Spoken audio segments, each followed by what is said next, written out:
देखिए ये जो है अध्यात्म की बात है ना।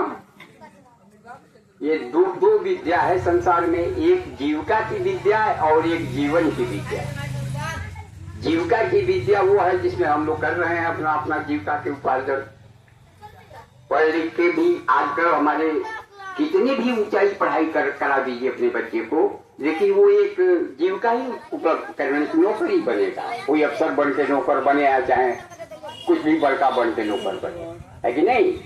लेकिन जीवन की शिक्षा नहीं आजकल के स्कूलों में दी जा रही है। जीविका की शिक्षा दी जा रही है कि आप डॉक्टर ये पढ़ोगे तो डॉक्टर बन जाओगे, ये पढ़ोगे तो IAS अफसर बन जाओगे, ये पढ़ोगे तो इंजीनियर बन जाओगे। इस प्रकार से जीविका का शिक्षा दिया जा रहा है। और ये किसने कर दिया?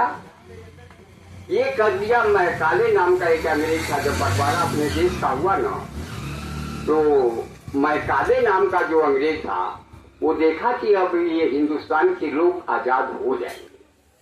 अभी हुए नहीं थे, लेकिन वो देख लिया आंदोलन और क्रांतिकारियों का जो बम फोड़ना और सब होना, तो वो सोचा कि ये भारतीय लोग शरीर से भले आजाद हो जाए, लेकिन इनको मानसिक गुलाम बनाए रखो, इनकी शिक्षा पद्धति बदल दो।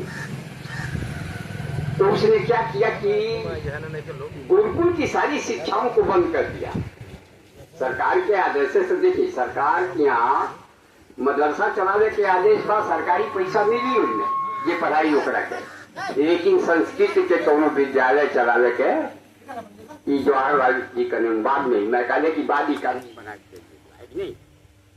तो अच्छा हाँ हो गए।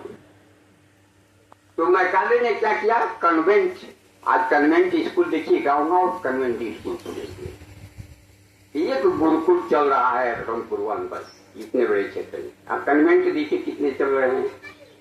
कन्वेंट वाले बस रखे हैं, कई गाड़ियां रखे हैं बच्चों को ढोलो के लाने के लिए। तो ये जो है कन्वेंट की शिक्षा हमें जीविका की शिक्षा देती है और राष्ट्रवाद से भी दूर करती है। बच्चा राष्ट्रवादी भी नहीं होगा, धार्मिक भी नहीं होगा वहां पढ़ा हुआ, वो एक तरह से नास्तिक स्वभाव का होगा कन्वेंट में।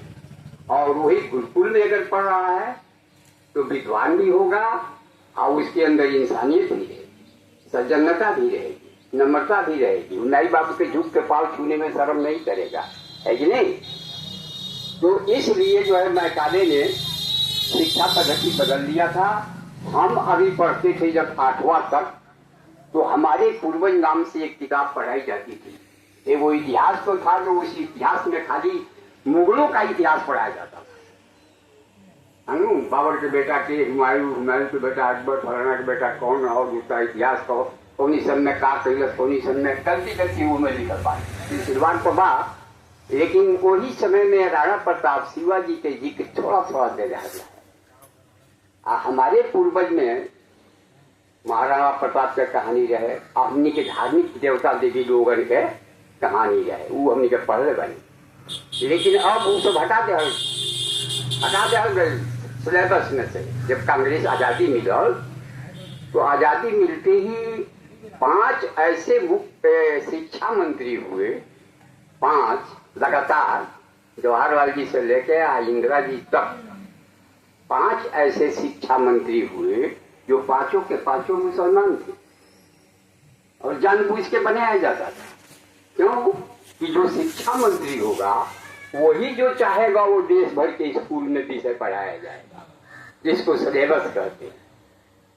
तो उसने राणा प्रताप और शिवाजी और हमनी के बहादुर लोग जो लड़े थे उनसे, उनको छिपा दिया और उन आतताइयों को जो हिंदुओं को काटते थे, मारते थे, मशीन में जो है गन्ना